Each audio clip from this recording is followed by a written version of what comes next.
but joining us right now as he does every Monday at this time is our pal John Keim, covers the Commanders for ESPN.com. Hey, John. What up, fellas? How are you? Hey, so, JK. Global perspective, JK. they're 10-5. Yeah. How stunned are you that they are 10-5? I mean, you watched them throughout the offseason, all the mini camps, all this stuff, and maybe you expected a turnaround, but 10-5? No, I didn't expect that. Now, I think like once the season started going, you're like, you know what? And then you look at the schedule, you look at how they're playing, like, and you look at number 5 and thinking, like, yeah, I think you can get there. At the start of the season, no, I'd be lying if I said that, because what I kept saying at that time is that a couple things. One, I really like their plan for building a long-term, sustainable, successful team, right? Like you could see the vision. I think it's going to, long-term, it's going to be good. But short-term, I had no idea because you just didn't know. Mm-hmm. And I think what you felt in the spring and the summer was that there was an unusual bond between the players. And what would that matter? How would that matter, right? Like you didn't know, but you knew it was there. And you knew that Jaden Daniels would be a good player because he gave no reason to suggest otherwise. Like I was talking to someone else about, like Zach Ertz about this too, and he had told me before the season he's not going to be good. He's good right now. Mm-hmm. And I asked him recently, why did you say that? He goes, because there was never this up and down, with his play in training camp. It was always very consistent. And so, like, you knew all that, but you didn't know how it would all fit or when. So, I've seen them finishing very well, yeah, but 10 wins is like I said, I think I would be lying if I said I thought not just 10, but a chance to get to 11 or 12. I mean, That's the thing. It's not just 10-7. They have a chance to get to 11 or 12. Yeah. Could they technically still win the division? I think they could. I think they could, based on splitting with the Eagles. Then it would come down to division record. So now here's this thing with the Eagles got to lose out. The Eagles have the Cowboys and the Giants both at home, so I can't imagine they're going to lose out. So So, but again, like I've covered this team since '94. I haven't covered a team that's won 11 games the regular season. So there's no way I could go into this season expecting this team in year one after a 4-win year, where the roster had to be rebuilt and still needs. Obviously still needs a little bit of work. Of course. There's no way you could expect this.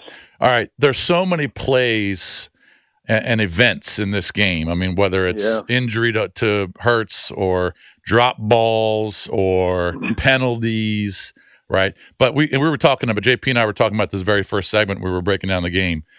Can you explain why Dan Quinn decided to go for the 4th and 11 at the end of the third quarter? I know they were down a couple scores, but how many coaches in the league would do that? I don't think any.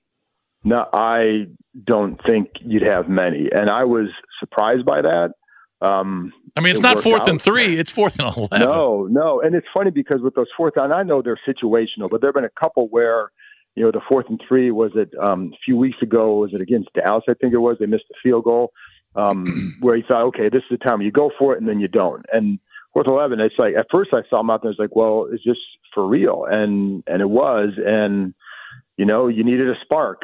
And, that's a roll of dice, and it worked because you have number 5. Yeah. The kid's pretty good. So, but yes, I was surprised by that. I guess Dan just felt, look, if I get, even Kenny Pickett's back there, the backup, but if I give the ball back to Philly, they're just going to keep the ball for, and burn some time. And, it's funny because it didn't really, there were so many things that came up in that game and so much focus on a big picture with this team after the game, with like Dan Quinn, as far as like, Jaden Daniels, what the win means, et cetera. There was a lot more big picture than narrowing it down. I think today when we talk to him, we'll get to that one more specifically. Mm-hmm. But yeah, I mean, now they had done a good job of containing Barkley in the second half, but you are running out of time, and you do have a team that can control the ball. And what he knows is in the second half, that's when Barkley really kind of wears teams down and hits the big runs. Yeah. So you're right. Like there, will you get an opportunity, not just get the ball back, but get the ball back in position to do something, to really still have an impact on the game. Yeah, that was a huge play. And then there were so many of them, but it's 30-28. Jaden throws the pick, with 3 minutes to go. The guy runs it back 30 yards, so they've got the ball inside the 30. But Devontae Smith's drop, he had one drop the entire year, and he drops the ball. If he doesn't score, he obviously gets a first down, and they're able to burn some clock, and Washington probably doesn't get the ball back. That was just a massive play as well. Very, very big. Listen, the Eagles have 2 losses because of drops. Barkley had the drop against Atlanta. Right. And you're right. Like, I can't say they lost because of that, but it certainly didn't. It certainly would have increased their chances greatly for winning. And but Barkley had the drop against Atlanta earlier this year that would have sealed that game. So, but that stuff happens. Yeah, so, it does. It's football. It's an unpredictable league. Yeah, Brian Robinson hadn't fumbled inside, in the red zone, then it's different. But he did. So talk about Brian. We have him on the show every Tuesday, so we'll talk to him tomorrow. I'm hoping he's in a good spot mentally, but you could see on the sideline, he had the towel over his head and he was very upset. But talk about that, the 2 fumbles, and then essentially he was benched. Yeah, and he still was getting carries in the second half, so it's not like he didn't go back in. He still got carries after that. He came out the next series right away. So, but they were giving it to McNichols and Rodriguez later. Yeah, but that's also part of what they always do anyway. Okay, and so I wouldn't say that was because of the fumbles. It's not like they haven't done that all year, right? So they've done that all year. And I think there's some runs that maybe are a little bit better with someone else too. And so that's always been part of their packages. So those are the only 2 fumbles he's had all year. Right. So it's not like, he never fumbled in college. They always talked about he never fumbled in college. Right. And so like the first one, it was Jalen Carter is a freaking dude up front. He's a beast. Yeah. And he quickly wins and gets in there and strips the ball right away. So like, it's not, again, if it was a perpetual problem, then I think then you would have seen what we saw with Antonio Gibson a few years ago, when the 1 year where he was dropping it a lot. But yeah, no, I wouldn't say he was benched because, like I said, they've always given McNichols and Rodriguez chances, and they've used 3 backs all year in the run game. So so the run game just didn't work at all. I mean, that's to me is the biggest problem, and it's 2 weeks in a row for the running backs where it hasn't worked, and that's to me a concern now. And the run game has been Jaden Daniels, which is fine because he can do it, but you'd like to see them be able to you're going to have to win. You don't want to have to rely on Daniels every week to have to do the things he's been doing, even though he can do them. Talking to John Keim, ESPN.com, NFL insider, covers the Commanders. Speaking of the running backs, they should get Austin Eckler back at one point. Where are we at with Eckler?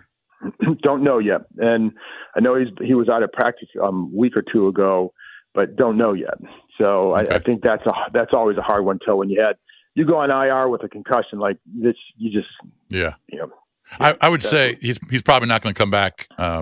I would say he's probably going to come back in the playoffs, but possibly, and I just don't know. Yeah, it's true. Hard to even speculate. All right, let me ask you about Latimore.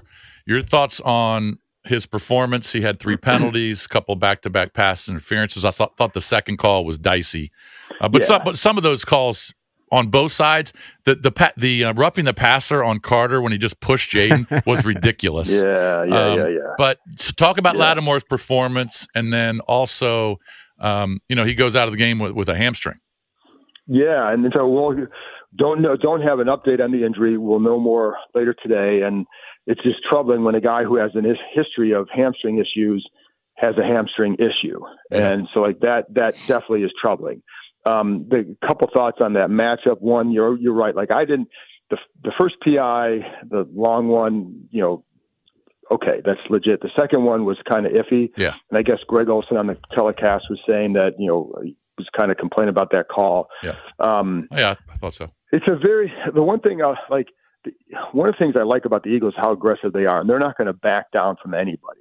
And you saw the Saints basically back down from throwing at Latimore last week because they know him.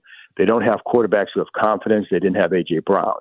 Well, these guys have A.J. Brown. You want to get him the ball, and you have a good quarterback in Jalen Hurts, so you're going to try and shoot. Pickett was going at him too. So, that was going to be a tough matchup, and he's just a very good receiver. But this is why you have Latimore. And there are a couple of times, like even on the first slant that was thrown to him, he jams Brown, and that disrupts the play. And like I haven't seen anybody here jam him like that. But he did do well against him. And I think the one thing that I would say for Latimore's perspective, that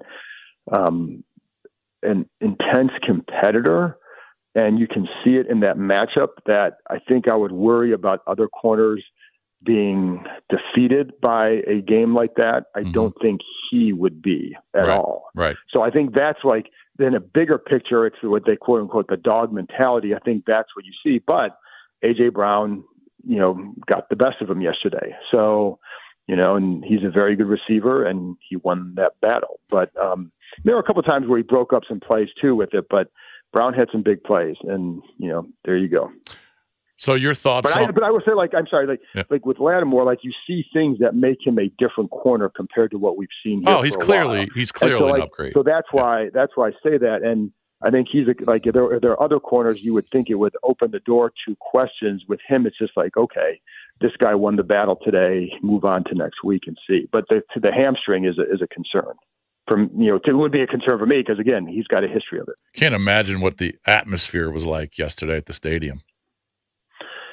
Oh, it was really good. Was it crazy? Was it crazy? Yeah. And it's like, it's been fun for a while because of what this team is doing and because of Daniels, right? I think people just believe there's a chance. And it's funny because I was surprised early on in the game when you get down by 2 scores and the crowd was still in it. And I'm like, in the past, that would not have been the case because you just kind of knew, right? And I even kind of joked in the press box, like this felt like a throwback game, and not in a good way, right? Because the way they looked early on, I was like, geez, this is a disaster. And yet the crowd kind of stayed in it, and obviously the team did. But yeah, it was and that, obviously when they scored the touchdown to go ahead, it was kind of incredible. So been a good atmosphere. And the one thing I'll be curious to see is in the future, how much are they able to reduce the visiting fans like a Philly fan base? Because there are obviously a lot of Philly fans there. After a year like this, and with Daniels, people knowing what they have, how many more season tickets can you sell and start to reduce that number and create a better home field advantage for yourself? They've done well at home too. That's the other key too. Like, they haven't played well at home in a long time. Yeah. John, so we had a caller mention Luke McCaffrey. And I just went and looked at the field position of the drives where they had kickoff returns. And part of it was that this kicker doesn't kick it out of the end zone. And maybe it's by design, or maybe he doesn't have the leg. The guy doesn't have, 50-yard field goals until yesterday. He hit a 50-yarder or a 51-yarder. I just looked at it. They started Washington when the other team kicked it off at the 40, Philadelphia's 43, the 33, the 37, the 39, the 35, and the 43. I mean, just shorter fields for Washington all day. Yeah, and that's a great point, and it's phenomenal. And the kickoffs, and it were good returns by McCaffrey, and just like puzzling short kickoffs by them. And but yeah, that's a great point. And that was the hard part early on, is that they had some really good field position. They weren't really taking advantage of it as much, but they got it all game. So yeah, that I felt like I was on some of the kickoffs. It was like when I'm on the golf course and you got 120 yards of the hole and you keep hitting it short of the green. Like that's what that looked like, right? I mean, because it's just like those were just short. But McCaffrey did a good job, and the nice thing for them is with Eckler out, like that's where Eckler excelled as well. So for them to get that from McCaffrey and to find a way for him to contribute like that was good. Just another injury thing. I'm curious, where are they at with Seibert?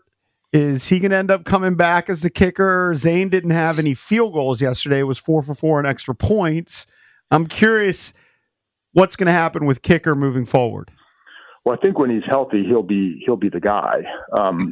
But yeah, that part, I don't know what his status is at this point. So again, another thing to start talking about this week. But it's funny because there's so much stuff that's been going on around this team with, kickers' wives giving birth on the same day, and the RFK stuff, and this thing and that thing. It's like, oh yeah, Austin Seibert's still around too. It's been a crazy year. I know.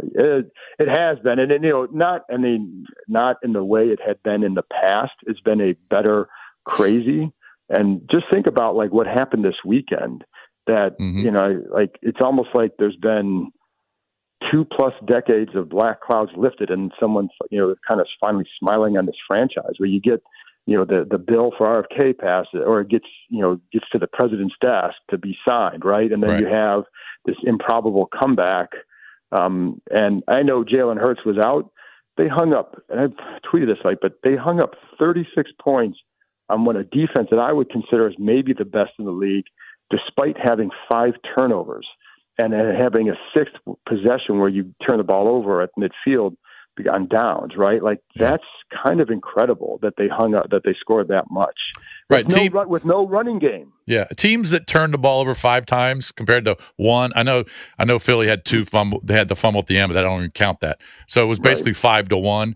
They probably lose 99.9% of those games. Yeah, the last time they won, they did win with 5 turnovers in the game against Dallas. Was it 22 years ago? I think it's like 3 times since 1983. So like it's kind of hard to do, and especially like that's a really, really good team. It's not like you're playing Tennessee and you just you can't beat anybody with 5. Well, you just beat the team that's playing for home field advantage in the NFC and maybe can win a Super Bowl. And they again, like, I know Eagles fans say, well, Jalen Hurts. Well, yeah, that's true. The Eagles still scored 33 points. That's probably, that's above their average. And this team hung up 36. Yeah. Despite, this is like, you guys are basketball fans. Like if your team, I'm a Cavs fan. If the Cavs turn it over 25 times and score 130 points, like, holy crap, how did that happen? Right. Well, I keep pointing this out, John, that a week ago, the Eagles held the Ravens to 13 points. The Ravens. The Ravens and Lamar Jackson, they held them to 13 points. And they scored 36 with 5. And and they, and again, the defense did a really good job.